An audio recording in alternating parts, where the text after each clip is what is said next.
Hola, hoy en Retrologando vamos a repasar un álbum inicial, un primer volumen de una serie que es larguita, pero muy interesante, llena de contenidos de interés y de aventura y de fantasía. Me refiero a Papyrus de Lucien de Guitter.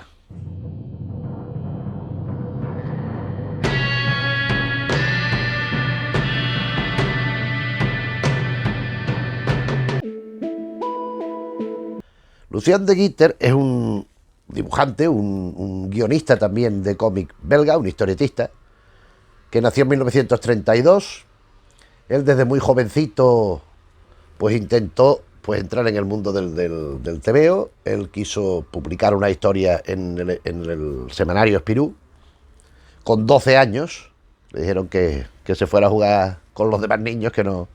Pero él persistió, él fue estudiando dibujo, él fue aprendiendo técnicas y sobre todo leyendo muchos cómics, hasta que ganó un premio. De estos que convocaba Spirou, pues ganó un premio, y una historieta que él había escrito se publicó con dibujos de otro señor en un formato pequeñito que se llama Mini Receipts, que es un formato pues que cada página son 4, cada hoja, cada plancha son 8 páginas, cada carilla son 4 páginas, que eso se recortaba y se hacía como un librito aparte y tal. Este es un formato pequeño que él después publicaría una serie que fue importante dentro de su trayectoria, que fue Pony, que era una serie de, hicieron pues por lo menos 20 o 15, 20 números de estos mini receipts, de estos pequeñitos. Pero esto fue después. Él en principio, cuando entró en Dupuis, de asistente de Pello, de los Pitufos y sobre todo de Pussy, un gatito, que son unas historias de una página, que el propio de Guitter llega a hacer alguna historia original entera de él, pero que por lo visto Pello era bastante insoportable, porque él sobre todo también le hacía fondo, le retocaba algún personaje, y Pello decía que replicaran lo que él hacía, que no. Incluso en una ocasión llegaron, cuenta que en los contenidos extras de este primer tomo de Papyrus que vamos a ver, cuentan que de Guitter pues copió una historieta y le puso la firma también de Pello, y Pello le dijo que eso no hacía falta, que eso ya lo firmaba él. En fin. Pero él haciendo estas colaboraciones con Pello y tal, que era el trabajo, él nunca cede en la idea de hacer su propia historia. Y aparte de este Pony, que es el que hemos comentado, de Mini Receipt, después hace otra, su primera serie, digamos, de sus primeros personajes, su primera historieta, que son Click y la Sirena, donde ya vemos un elemento de algo mítico en la personificación de esa sirena, que se magnificará hasta el extremo en Papyrus. Papyrus, que es la obra magna de su vida. Papyrus, que aquí tenemos el primer integral. Este es el primer tomo de Papyrus. Papyrus son, ahora comentaremos, son 33 álbumes, donde hay una evolución perfectamente identificable. O sea, esto empieza y cada álbum presenta, aparte de la sorpresa de los contenidos, de que en sí mismo las peripecias son distintas, llenas de interés, hay una evolución muy importante en la trama extendida de un álbum a otro de los personajes, así como en el dibujo. Pero es que en este primer álbum ya podemos ver esto que estoy diciendo, sobre todo lo aplicable al dibujo, claro. De Guitter ha comentado en diversas ocasiones. Yo he cotejado algunas páginas de internet, también los extras que contienen pues los tomos que tengo de Papyrus, que tengo algunos más de este, pero ya hablaremos en su momento. Él ha explicado su devoción por Egipto. O sea, él de pronto ve que Egipto es un tema magnífico, el Egipto faraónico, el Egipto de la época de los faraones, lleno de posibilidades, con aventuras, con halo de misterio, con pasiones, pero que estaba muy poco explotado, porque realmente, así que sea influyente y que haya sido conocido, había 2 obras: Los cigarros del faraón, de Hergé, protagonizada por Tintín, y de Edgar Pierre Jacobs, El secreto de la gran pirámide, de Blake y Mortimer. Esto ya existía de antes, pero realmente no era un tema que fuera profuso en los tebeos de la época, como por ejemplo niños súper fuertes, de pronto cierto tipo de agente secreto, ¿verdad? Temas ambientados en el oeste americano también, por citar algunos. Hay muchas más cosas, ¿no? Pero él de pronto dice, bueno, pues empieza a documentarse sobre Egipto. al parecer, él creó un Egipto en su imaginario de dibujo demasiado académico. Los templos, las pirámides, los templetes, las cosas estas. Entonces decidió ir a Egipto, que fue varias veces, a conocer la realidad. Entonces ve que hay algo que supera esto. Pero en los álbumes que componen este primer integral, esto no se ve reflejado. Esto es posterior. Lo que sí que también parece cierto es que él, en estos primeros, cosa que según va pasando el tiempo desaparece, dibuja edificaciones documentadas, porque se documentaba muchísimo, a nivel de guión para los contenidos y a nivel visual, con todas las edificaciones, porque él transmite muy bien todo lo que es la cultura egipcia. Insisto, la mitología, la arquitectura, todas estas cuestiones que más o menos alguien conoce, todo el mundo conoce algo, no es familiar siempre, pero él llega a conocer otras cosas, las influencias del Nilo, la agricultura, cómo se maneja allí, la forma social de distribuirse el pueblo, aparte de, o sea, desde el faraón para abajo. Es decir, tenemos por un lado el plano clásico, el plano mítico, de jeroglíficos, de pirámides, de templos, que proviene y procede y a su vez es la que alimenta todo el terreno de la mitología, de la leyenda, de todo lo Egipto faraónico y prefaraónico, de esas deidades que están permanentemente presentes en Papyrus. Y después la faceta más corriente, podemos decir, sobre documentación, sobre historia, de la distribución social, de la agricultura, del desierto, de cómo el desierto condiciona también la vida en Egipto. Aparte, el desierto y el Nilo son las dos influencias geográficas espaciales más importantes, y esto se ve mucho en Papyrus. Y todo esto de Gitter lo va integrando perfectísimamente. Además, de forma muy interesante, porque es una historia que, si bien el punto de partida se puede entender más que arranca como una historia vertiginosa de aventura, quizá más orientada a la infancia, según va avanzando, y a partir del segundo álbum ya no hay duda, esto va evolucionando a una profundización mayor. Con lo cual el alcance también se amplifica y no es solo una historia tan infantil de aventura, sino que también pues interesa y se dirige a un público adulto. Los personajes de la serie en general, que ya los conocemos desde el primer álbum, son estos que aparecen aquí, son el propio Papyrus y una princesa que está destinada a ser la primera faraona, la faraona de Tebas, en el momento, porque entonces es una niña, que al principio ni siquiera eso, como veremos. Esta princesa se llama, hija del faraón, lógicamente, se llama Teti Sheri.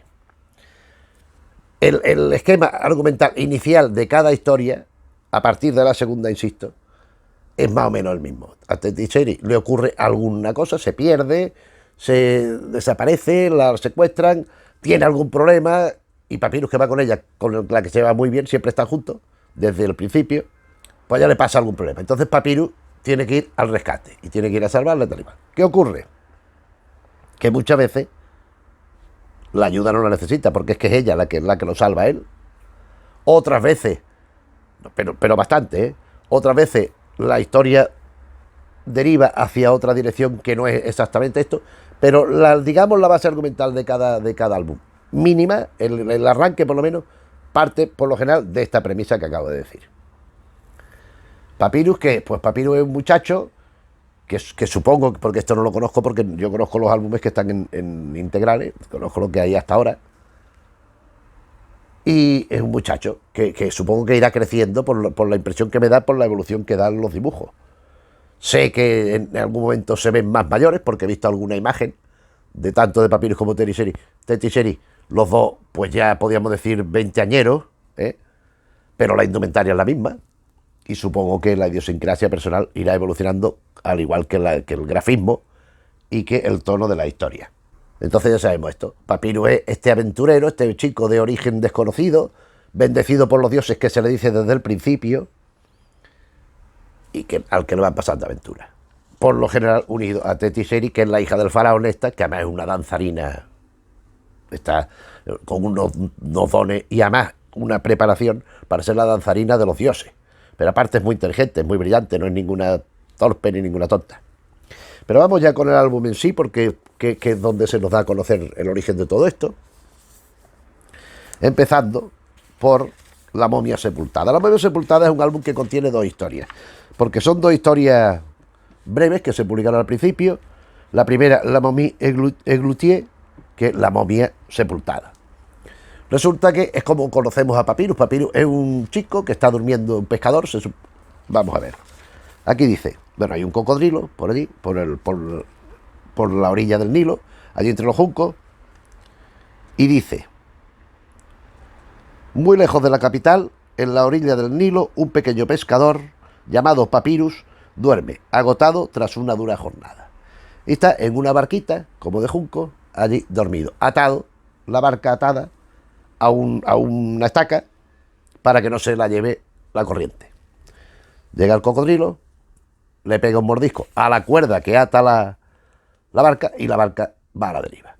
El cocodrilo sale del agua, va a la orilla, se pone en dos patas y se transforma en una diosa, una deidad luminosa, que es la hija de Sebek, que es uno de los... el dios cocodrilo de la mitología egipcia. Y es la que dispone qué tiene que hacer Papyrus para encontrar su destino. Este es el prólogo. Este es el prólogo donde se nos da tan rápidamente, que es una página y media, ya conocemos un poco a ciertas claves de Papyrus. Pero claro, lógicamente...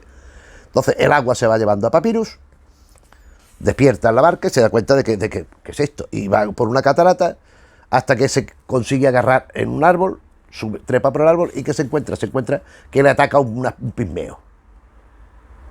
Él lo repele, el pigmeo cae en un sitio, se lo está tragando una especie de planta carnívora. Papyrus se agarra una liana y lo rescata y llega a caer, aparecen más pigmeos de aquello, le atacan y se lo llevan a la aldea. Y al que él ha defendido resulta ser el hijo del jefe y lo defiende.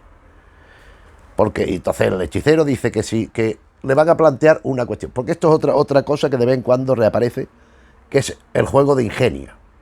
Suele haber ingenio. Alguna cosa que parece que ya la solución no tiene... que la salida no tiene ninguna solución y se encuentra por medio del ingenio. En este caso le dicen: te vamos a hacer una pregunta. Si dices la verdad, morirás ahogado. Si dices la mentira, te haremos que te devoren los cocodrilos. ¿Cómo va? ¿Qué es lo que va a pasar a continuación? Y entonces el Papyrus dice: voy a ser, dice, por Sabat, el dios cocodrilo, por Sebek, perdón, Sebek, el dios cocodrilo, yo, Papyrus, seré devorado. Entonces, si dice la verdad, no puede ser, porque solo sería devorado si dijera la mentira. Pero si dice la verdad, tiene que ser ahogado. Entonces la contradicción de que no lo pueden hacer, porque diciendo esto, o ya sería verdad, con lo cual no podía ser, y si dijera mentira, no podía ser tampoco, o sea, no lo pueden matar. Porque si dice la verdad, tendría que ser ahogado, pero si fuera ahogado ya no sería la verdad. Por lo tanto, si dijera mentira, lo tienen que devorar los cocodrilos, pero al decir que va a ser devorado por los cocodrilos, ya no sería mentira. O sea, es la pescadilla que se muerde la cola.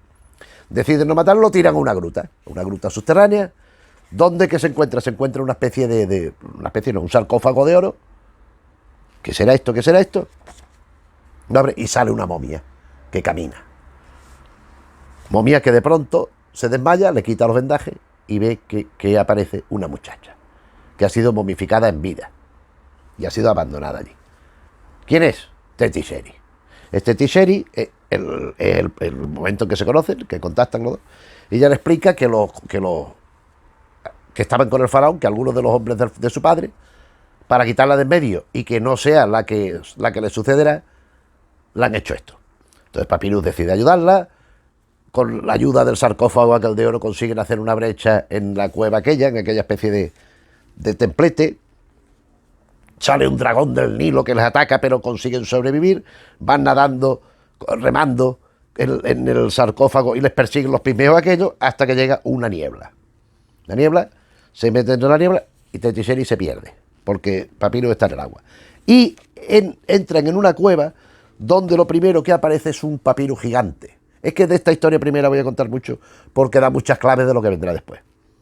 Un papiro gigante que tiene una espada, así torcida, que es muy característica, que se enfrenta con él. Pero también por una serie de recursos ingeniosos, consigue no ser derrotado. ¿Y qué ocurre?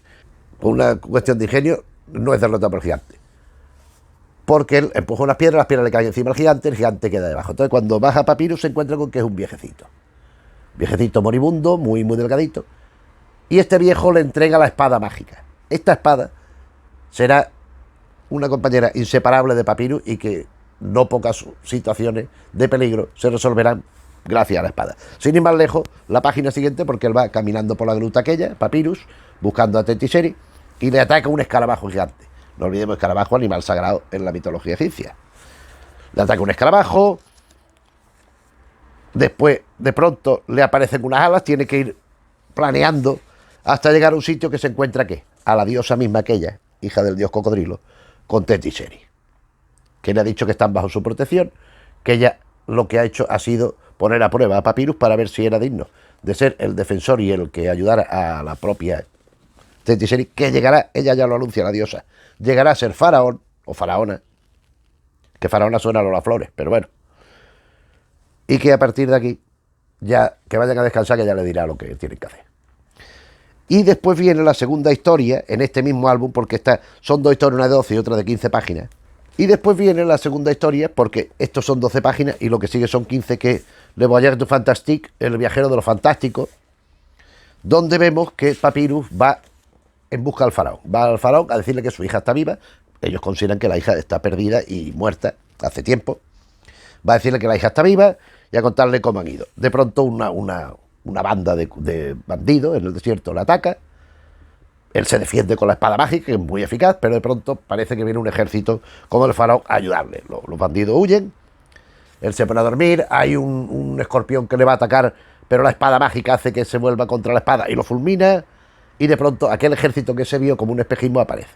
Es un ejército del faraón, ayúdanos, vale, y le dice que está Tetiseri. Él piensa que no, el jefe del ejército aquel, lo dejan groggy, le quitan, porque él, para demostrar que Tetiseri estaba viva, llevaba una cosa como del cuello, como una cosa así, como una media luna, que era de ella. Y le van a quitar la espada, pero la espada quema y entonces lo tiran al desierto con la espada. Y él encuentra un caballo moribundo, le da agua, bueno, y llega pues allí, a Tebas, donde estaba el faraón. Explica lo que es. El visir del faraón le dice que no le crea, que es una mentira. Le explica la situación y de pronto aparece este capitán de los soldados aquellos diciendo que el muchacho dice la verdad, que él le ha robado esto del cuello, pero que efectivamente es de Tetiseri y que este muchacho dice la verdad. El visir se da cuenta de que está acorralado, de que va a venir la hija, que es la que sabe todo, se toma un veneno y hasta luego Lucas. Van el ejército todo, guiados por Papyrus, encabezados por el faraón, pero Papyrus es el guía, hasta una parte del río Nilo donde está Tetiseri en una embarcación mágica, y ya se supone que arranca todo el resto de la serie. Este es el arranque y me parece fundamental, por eso me he detenido tanto en él, como he dicho, porque da muchas claves de lo que será todo lo posterior. Entonces, aquí tenemos los enigmas, tenemos las grutas secretas, los pasadizos, las construcciones magníficas que después veremos, que inmediatamente veremos más, y todo esto. Pero sobre todo ya tenemos las claves de los designios de Papyrus y de Tetiseri. Esto ya está, ya lo tenemos claro. Entonces, ya sabemos que el punto de desenlace último de la serie será ese. Pero ahora el recorrido de todos los álbumes intermedios lo que interesa. Este primer álbum, sobre todo la primera historia, tiene un grafismo distinto. Vemos, por ejemplo, Papyrus tiene los ojitos como una cosa aquí, como un rabillo blanco, el pelo como más redondito. En la segunda también se sigue siendo un poquito más, a partir de la segunda, del segundo álbum, El Señor de las Tres Puertas, esto ya queda atrás. El Señor de las Tres Puertas, que consiste en que de qué vive Egipto, y Tebas en particular, del río Nilo, la riqueza que es el río Nilo. Y de pronto el Nilo, o sea, tiene una cascada, y después sigue su curso, sigue el lecho del río, pero de pronto se dan cuenta de que llega la cascada, el agua se va para abajo, pero no sigue por el cauce, con lo cual todas las tierras que riega, todo lo que hay, se queda seco. Pues ¿qué ha pasado? Entonces Papyrus decide investigar a ver qué pasa allí en la cascada aquella para que el agua se vaya hacia abajo. No lo consigue, ve un leñazo, ve una deidad en el agua, bueno, pero lo rescatan, bueno, y va preocupado con Teti Sherry por medio del desierto en una carroza, y de pronto ven un Oryx, ven una luz y hay un Oryx que es una especie de gacela, pero con una cabra de allí, no sé cómo decirlo, como un ciervo, con los cuernos muy largos de punta, y este Oryx empieza a correr. Papiro lo persigue y encuentra que hay una bestia de 3 cabezas que se la está comiendo, que le está matando, que la tiene en la fauce.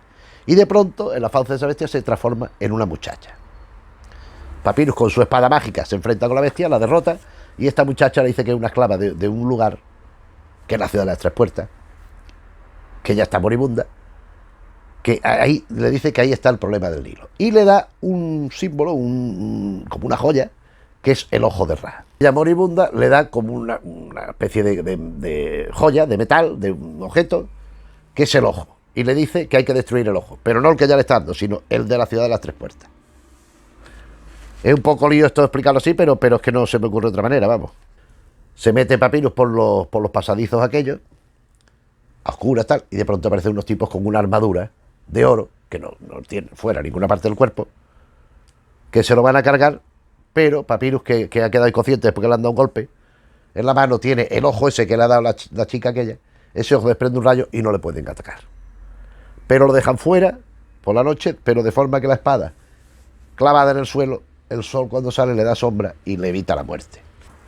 Él regresa, Teti Sherry ha desaparecido, vuelve a la zona que ella encuentra otra estatua de Teti Sherry que le ataca, que se mueve, que solo no le puede atacar, que intenta atacar incluso al faraón, solo no le puede atacar al ojo ese, al símbolo ese que tiene de metal. Le corta el brazo a la estatua, Teti Sherry ¿dónde está? Llegan a la zona aquella y resulta que Teti Sherry está allí, corriendo. Pero es que ella en su mente cree que Papyrus le ha cortado el brazo. Tiene los 2 brazos. O sea, ya la han hipnotizado y le han hecho creer esto. Entonces llegan a esta ciudad donde hay el ojo que hay que destruir, que es un ojo gigantesco, que está subterránea. Y Papyrus ha descubierto que el sol le hace daño a los soldados aquellos. Y hasta aquí voy a decir, porque no voy a seguir, porque aquí es la resolución del asunto, es justamente esto. Al final Papyrus, pues, consiguiera liberar a toda no sé cómo decirlo, una tribu de gente esclavizada por aquellos del ojo, por aquellos de la armadura, y la cosa siempre terminan bien. O sea, a no ser que sea de continuarla, siempre terminan bien esta historia. ¿Cómo será la tercera? El Coloso sin rostro.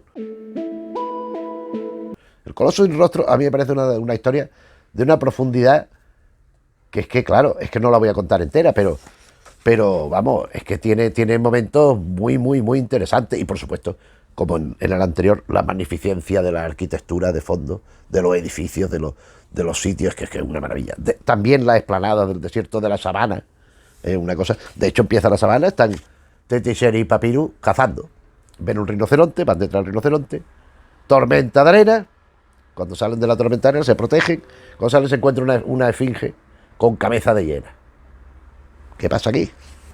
Se van acercando a la ciudad, pero está todo muy neblinoso, muy oscuro, y de pronto un carro se va a llevar por delante a Papyrus y un viejo ciego lo ayuda. Lo quita del camino, hablan con este viejo y este viejo resulta que fue el rey de la ciudad maldita de basalto. Una ciudad hecha de basalto que había sido maldita por los dioses. Entonces le pide a Papyrus, porque le intenta ayudar, le pide a Papyrus que los libere a su pueblo de esa maldición.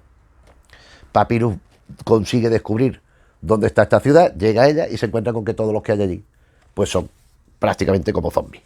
Van con la mirada perdida, él tiene que enfrentarse con la esfinge estas de cabeza de hiena, que hay bastante y que cobran vida, y llega allí y se encuentra estos zombies allí, esta gente que va pues va deambulando por la ciudad, que no ve, que tal y que igual, y se encuentra con la deidad esa que ya conocemos, con la hija de...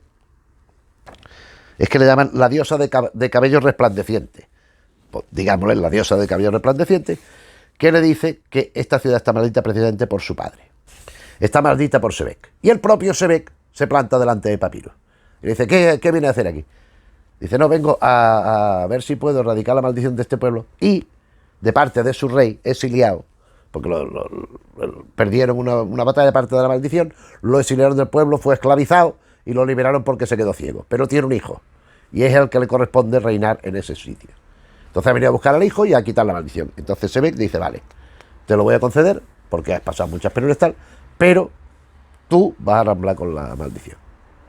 Todo lo del pueblo recuperan la vista, recuperan el sentido, y de pronto de allí, en lugar de papiro, sale un papiro, pues como diríamos, como lupino, como una bestia, con unos pelos así, con colmillos, con zarpas, que se mueve como un animal de cuatro patas, aunque no, va en dos, pero también gatea, y de pronto ven que una gran estatua que había de un coloso, que es la que alude el título de la historia, el coloso sin rostro, no tenía cara.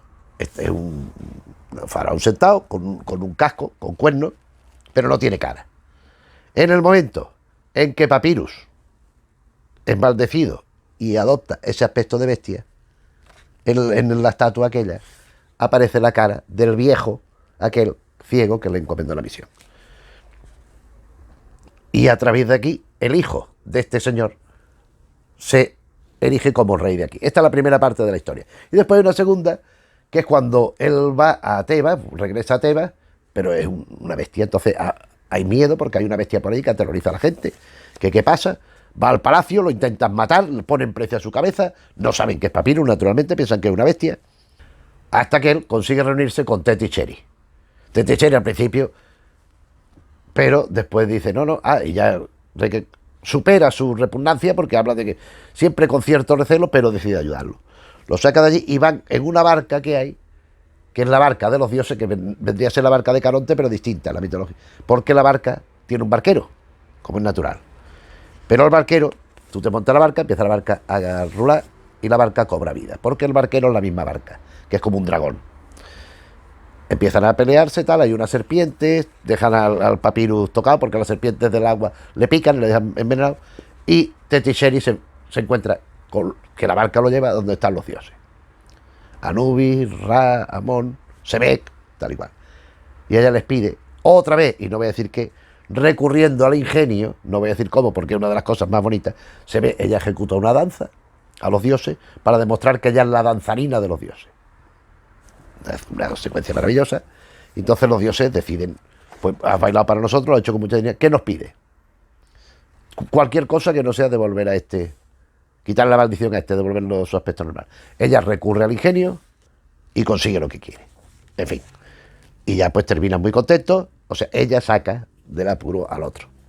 Esto que he contado puede considerarse que en cierta manera, o si no en cierta manera, en todas las maneras, es un spoiler, pero no es así porque no son historias de... Sí, claro que tienen su misterio, su suspense y su interés en ver qué pasa después, ¿no?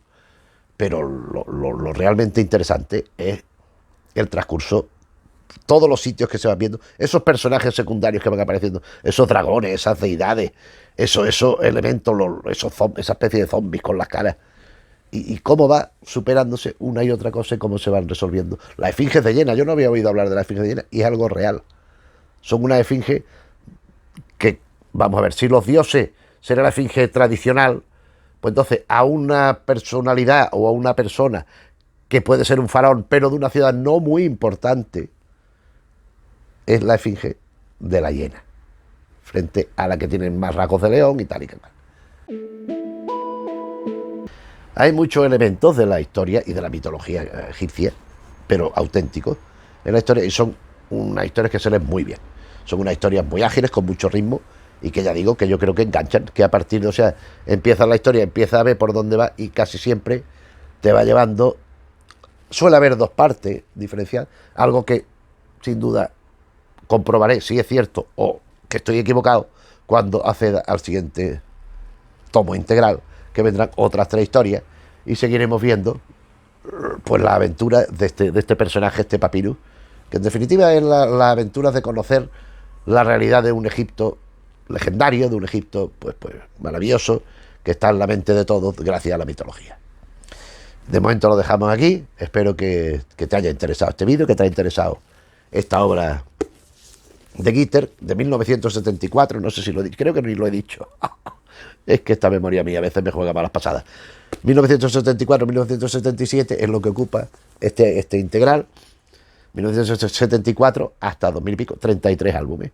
Y no a razón de uno por año, a veces uno cada 2 años y así, o sea que tampoco era tan fecundo. El bueno de The Guitar es porque está vivo. Pero este álbum inicial, pues ya nos va dando muchas de las pautas que supongo seguirán y desde luego nos anuncia una saga de gran interés y que sin duda en Retrologando vamos a seguir comentando y en la medida de lo posible recomendando, que es lo que siempre hago, pero porque es que, y siempre con razón. Si conoces la historia, espero habértela recordado. Creo que algunas de estas historias se publicaron en la revista Espirú Ardilla en España. En Fuera Borda se publicaron 2. La segunda de este tomo, y me parece recordar que es una que no está aquí, pero la primera seguro que no, ni la tercera. Y pues, si no la conoces, pues yo te recomendaría que fueras a buscar, porque esto sí que me parece importante.